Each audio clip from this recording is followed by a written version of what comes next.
Hello students, welcome to another video lesson for geometry, and this lesson is going to cover measuring segments and angles. Okay, so the basic principle here is this, that if I take one part and I add it to another part, if I add those two parts, then I'm going to get the whole piece. Okay, it might be a segment, it might be an angle, so that's what we're doing today.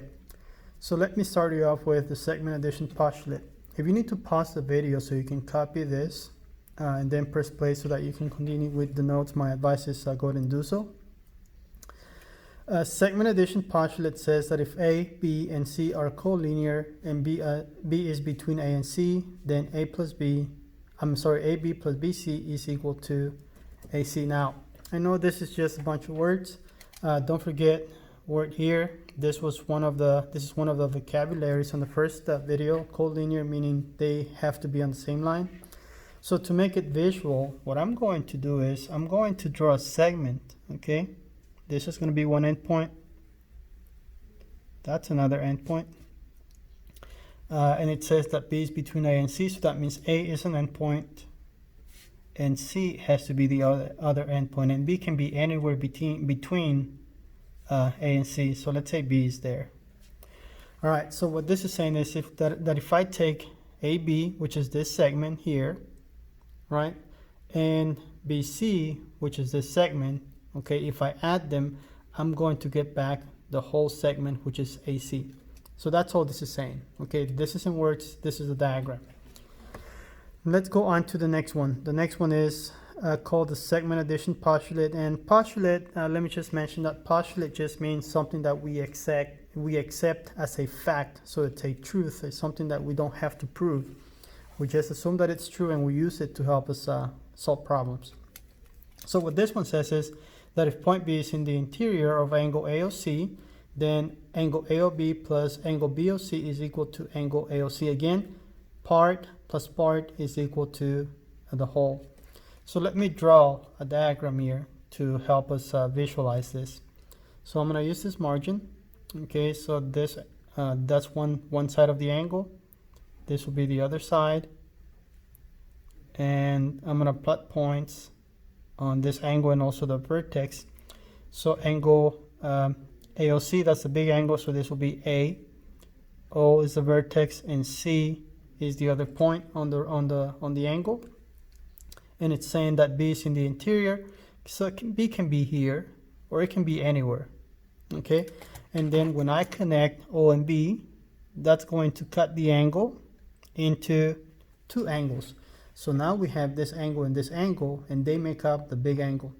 So what this is saying is if I add angle AOB, which is this angle, and angle BOC, which is this angle, they will add up to the big angle, which is AOC.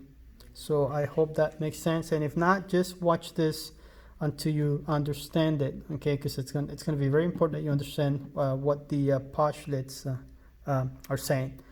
Okay, so let's go on to the next part, which is examples. Okay, so on the first example, we are given that AB is equal to 8x minus 14, BC equals 4x plus 1, and AC equals 59. Solve for x, so that's one thing, and then they want us to find the lengths of AB and BC. All right, so first of all, I'm going to draw the diagram, okay? So I'm going to draw it on this margin to help me visualize what this is saying. So this is going to be A, this is going to be C, and let's say B is here. It doesn't say exactly where, it can be anywhere, okay? But they are saying that AB is 8x minus 14, so this is 8x minus 14, and BC is 4x plus 1, so this is 4x plus 1. And they're saying that AC has a length of 59 units, so that's 59.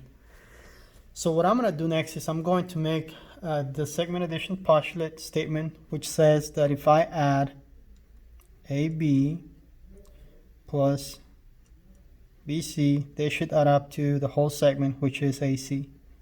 And then I'm going to substitute. So instead of AB, I'm going to substitute that for 8x minus 14. With 8x minus 14, I'm sorry. plus BC. BC is 4x plus 1. So plus 4x plus 1 equals AC. But AC is given to me to have a length of 59. Now I'm ready to solve. I'm going to simplify first and then I'll start solving.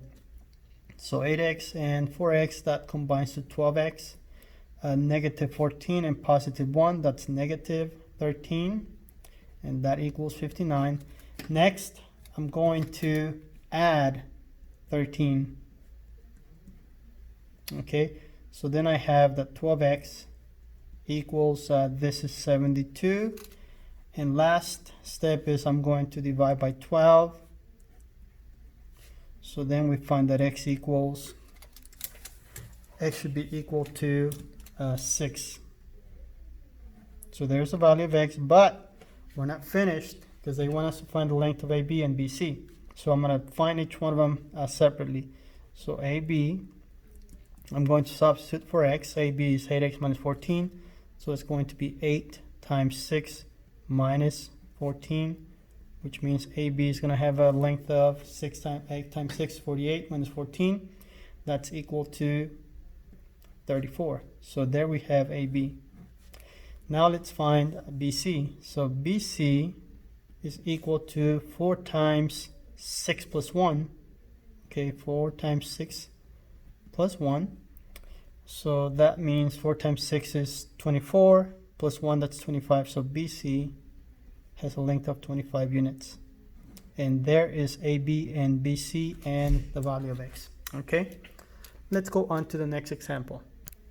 Okay, let's do example number 2. So again, point B is in the interior of angle AOC. The measure of AOC is 155, so the angle has a measure of 155 degrees.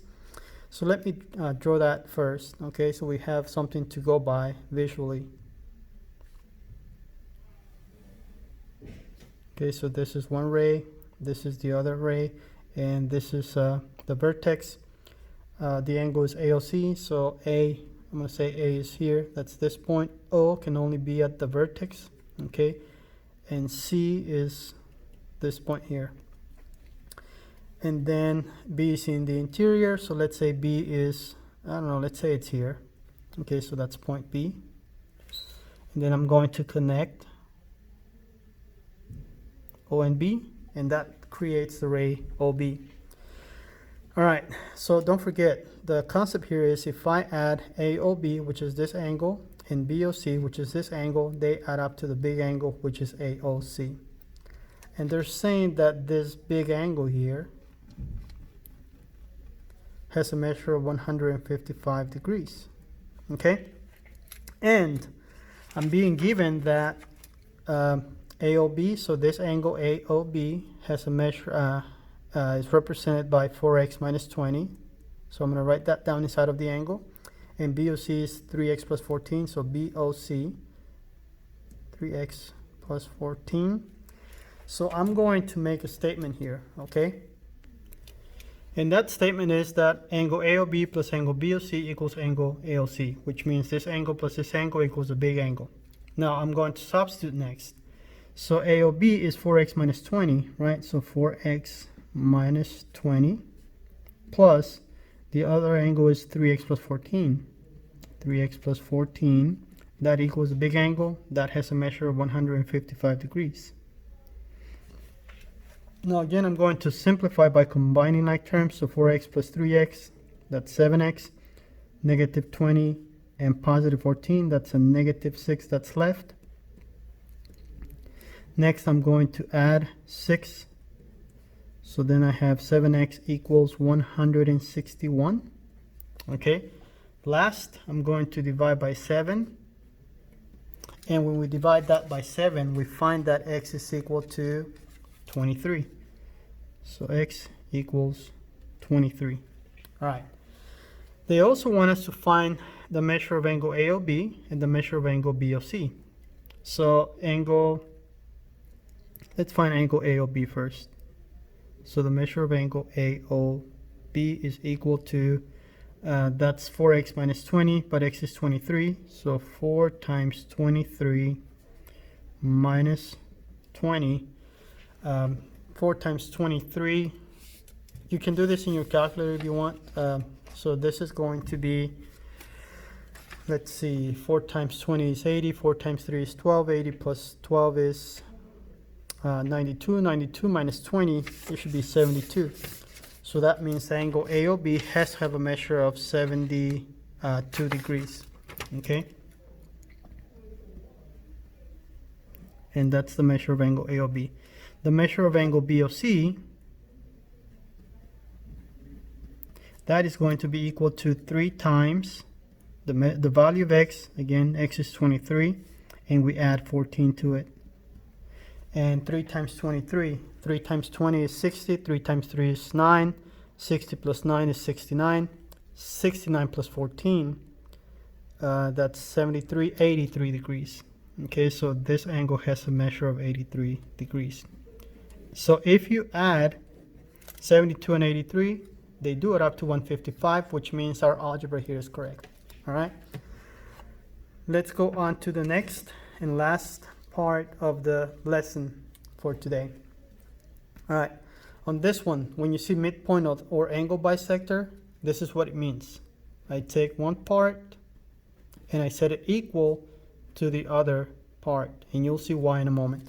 Okay, so let's do this example here. This one says if h is the midpoint of gk, gh equals 6x minus 7 and hk equals 5x plus 1, determine the length of gk.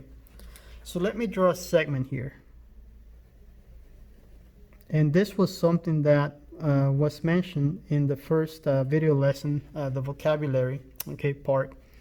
So if h is a midpoint, so then gk, so this will be point G and this is point K. That's the whole segment.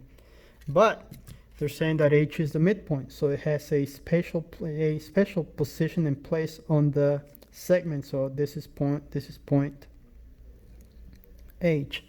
All right, watch. Once we know this is the midpoint always does the same thing. It's going to cut the segment into 2 equal parts. So that's why we're saying here part equals part, because these 2 parts are going to be equal. That means GH is equal to HK, or congruent, which is what you saw on the notes on the first lesson. Okay, so GH congruent to HK. So I'm going to make a statement here. I'm going to say GH is equal to HK. Now, GH is 6x minus 7 and HK is 5x plus 1. Okay, so be careful here with the segment addition postulate and the midpoint. They're not the same thing. So this is what makes a difference. You have a midpoint problem. So what I can say is that 6x minus 7 equals 5x plus 1. Okay, and now this becomes algebra. We can start solving here. So I'm going to subtract these 5 x's from both sides. So then I have x minus 7 equals 1. And then I'm going to add 7. So then we have that x equals 8. Okay, so that's the value of x. Now, always read the problem carefully. They want us to determine the length of gk. But if I find the length of one segment, I just multiply that by 2 and I get the whole segment, okay? Because this is a midpoint problem. That's the only reason I can do that.